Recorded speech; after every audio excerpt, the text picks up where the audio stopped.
Well, hello everyone. Welcome to another Yukon Bob video. Just got back from a trip to the Yukon Territory. I was up there for about 7 days.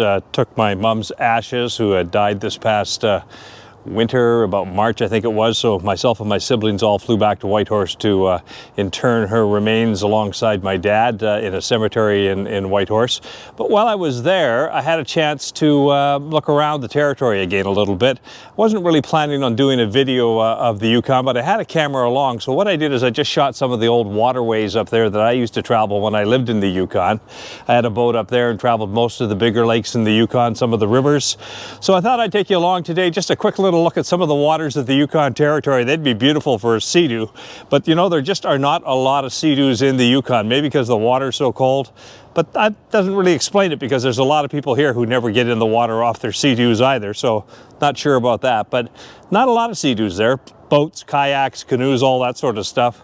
But I did take a look around some of the waters that I used to travel in the Yukon. I thought I'd bring you along and show you some of those views. So come on along for a trip to the Yukon Territory with Yukon Bob. So our journey begins at a place called Schwatka Lake, just to the south side of Whitehorse, behind the Whitehorse Dam, which supplies power to the city of Whitehorse and controls the water level on the Yukon River. It's also the float plane base for the city of Whitehorse, and at this time of year, it's a pretty busy place, because this is moose hunting season, and a lot of people are at the float plane base being flown into various hunting camps around the Yukon. So that's the Yukon River. And this is where it narrows just to the north side of Whitehorse. That's called Miles Canyon down there. That's the Miles Canyon sway bridge that goes across it. And further back down that way is Schwatka Lake. The mountains all the way around. And a beautiful color of the water with the canyon walls on either side. In the younger days, we used to water ski right up through that canyon, right underneath the bridge, and then back down to Schwatka Lake, go up past the bridge and turn around and come back down to Schwatka Lake.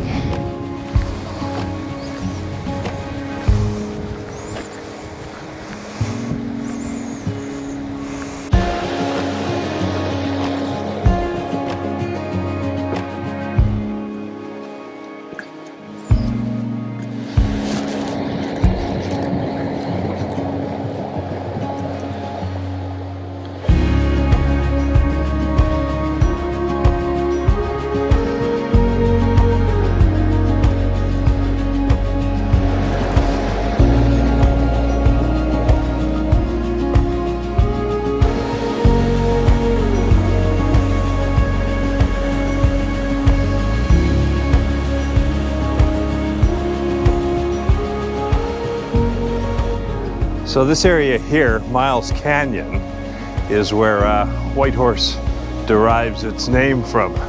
In the earlier days, before there was a dam a little bit downriver from here, the water through here used to be even more turbulent than it is right now. And they used to say that the white caps, the frothing water, looked like the manes of white horses. And that's how the city of Whitehorse got its name. And this suspension bridge here has been here as long as I was a kid. It's always been here that I remember. I think it's been fixed up a couple of times, but it's still here.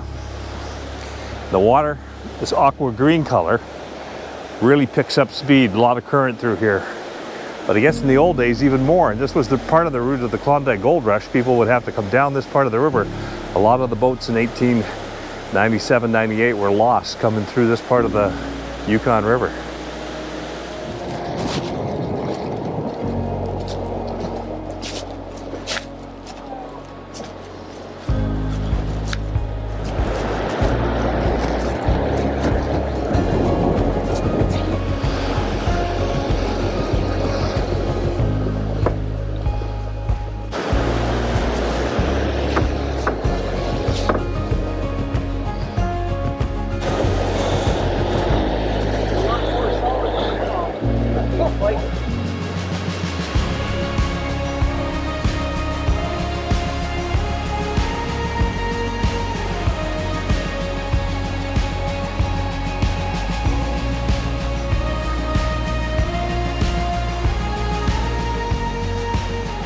No guardrails along the cliff edges here. It's use at your own risk. Occasionally there's been times when there's been warnings of grizzly bears and black bears in this area. I've been here once where they've had signs saying be careful, that there has been bear sightings. Yeah, right out on the edge.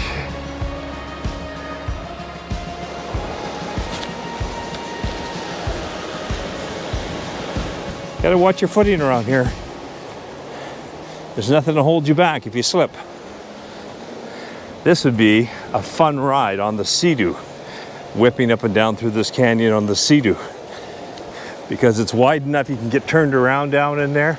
You have to be careful that when you turn that the current doesn't catch you and roll you. Years ago when I was living here, I had a girlfriend and I brought her up here for, I don't know, a walk along the shore. It's a pretty spot. But there was a guy here at that time and he was playing a cello. And she thought maybe I had arranged all of this, but I did not. There was just some guy out in nature here practicing with a cello, and it was kind of surreal to be in this spot with somebody up in the distance playing a cello. And I had a cabin way down that way. There's a lake about 30 miles down called Marsh Lake. You go through Marsh Lake and then you continue down the Yukon River a little bit further. And then there's another lake called Tagish Lake.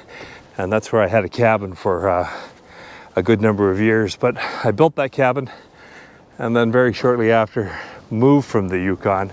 So never really got a chance to use it very much. My parents used it for a while here, but it's since been sold and been sold again. But it was on this sort of same body of water. Well, it's the second last morning before we head back from the Yukon back south to points in southern Canada. Beautiful day in the Yukon this morning. Temperature probably about +4, +5. Skies are clear and the winds that have been howling for the last couple of days have calmed down a little bit, so that's kind of nice. We're going to make a drive today. We're going to go to Haines Junction in the Yukon. That is the gateway to Kluane National Park. It's about 100 miles to the west of Whitehorse, and take us a couple hours to get there along the Alaska Highway. So that's the destination. Going to see a friend out there who's got a property that overlooks some beautiful mountains, and the skies are clear, so we should get a good view of those mountains today. So that's our destination, Haines Junction. Just loading up this morning. It's about a 2-hour ride to get there. Pocket. Yeah. Okay. Snacks? I wouldn't mind riding in the front for a bit to shoot some video. Look at the marijuana they've got drying out here in the sun. Yeah, that's what I said. Did you say the same thing? Oregano. Did you smell it? No, You just knew. I just can't get down that far. Oh, here. I'm going to put it in the back. Yeah, I'll take it. Here, well, then. You know you're in the Yukon when every vehicle window you see has got a crack in it. There's a Ford Special at Whitehorse Motors.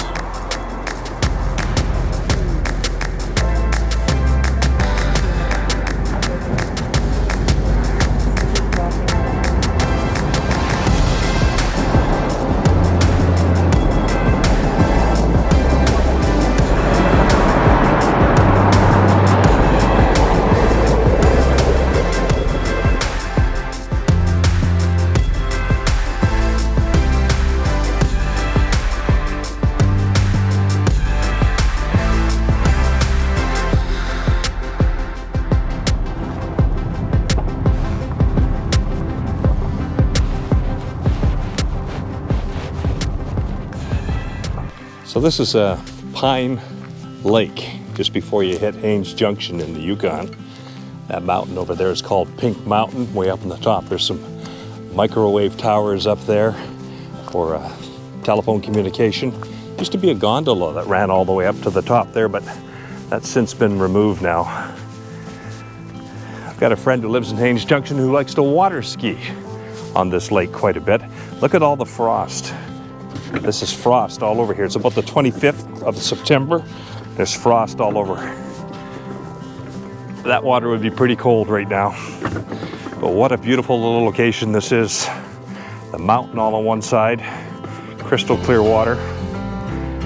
It is absolutely beautiful out here. Wow. Look at that. Reflection of the mountain in the water. Very pretty. And then off in the distance there, the mountains of Kluane National Park, all dipped in white right now, snow-capped. Snow all on the elevation of the hills around us. No snow on the ground right here though.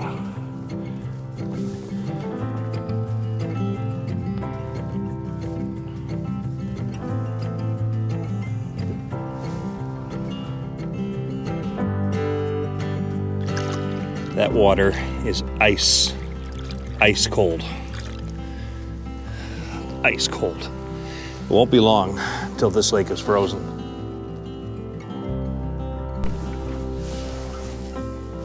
What do you think of the Yukon, Barb? It's home, still home. I miss it like crazy. What a spectacular place this is. And we've just caught it on such a perfect time right now with just that white snow-dipped mountains all around us, and yet No wind today. no snow on the ground behind us. This is a lake I never came to very much. Were you out here very much? Yep, we'd come out camp for the weekend. Good fishing here. I may have camped here once, but I don't remember being at this lake a lot. Maybe because we were always going by it into Haines, Alaska, or up the highway further, but yeah, pretty spot.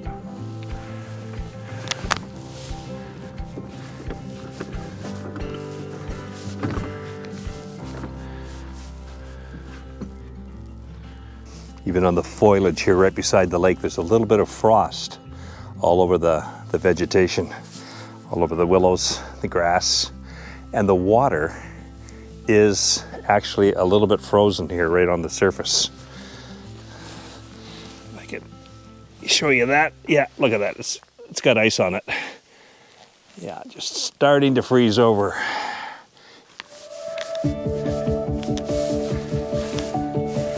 They don't have to worry about that at this time of year. There won't be anybody swimming in here now. So this is just on the outskirts of Kluane National Park. That's just over there where all those big mountains are, just a little bit up the highway. And that's where my friend lives, who I've known since about grade 2. He lives in Haines, Junction, which is right at the edge of Kluane National Park. And those mountains are his view every day. That's what he gets to see. We're gonna get there in a minute. We'll have a look at the property and I'll show you what it looks like from his backyard.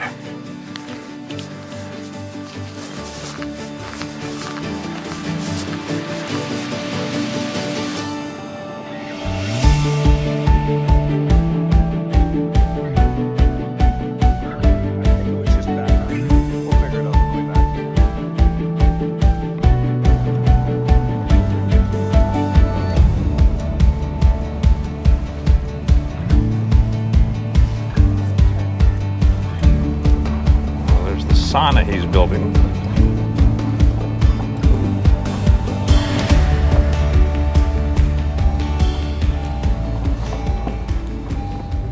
What a drive. What a drive. It was fantastic. We couldn't have had a better day. Unbelievable today. Kind of what we thought when we looked at the weather. We're sitting out by the fire. Come on in. Come on in. All right. Oh, you know what? We never even had a beer. Let's grab a few things here. We got some wine. We got some beer. We got to use it up before we go, right? So We got wine and beer. we never even had one on the road. I meant to have one on the road. Never did. 1 dead moose, 2 dead moose, 3 dead moose. It's got like a frame around the moose horns, antlers. Wow, there's the view. Holy smokes. Oh. Oh. The yard was like this. Other than we added the sandbox. Oh yeah. Turn around. We got to get a shot of you and me with that background. Wow. Yeah, that's a $1 million view. Yeah, Holy smokes. You don't get this No. anywhere. No, you don't. Well, I hope you enjoyed some of those pictures of the place where I grew up and lived, the Yukon Territory. Beautiful place. There's about, I think they told me, about 43,000 people now in the Yukon, and about 33,000 of those live right in Whitehorse. So a fairly sparsely populated area, and a lot of remote scenery still to be found in the Yukon. And the neat thing about the Yukon is it's got this great road access. You can pretty much get anywhere you need to get. Because there is a road network to all the communities with the exception of one, which is Old Crow, way up in the far north of the Yukon. Anyway, I hope you had an enjoyable time taking a look at some of the video that I brought back from the Yukon, and maybe you'll have a chance to get there one day. Thanks for coming along. We'll see you all on the next Yukon Bob video.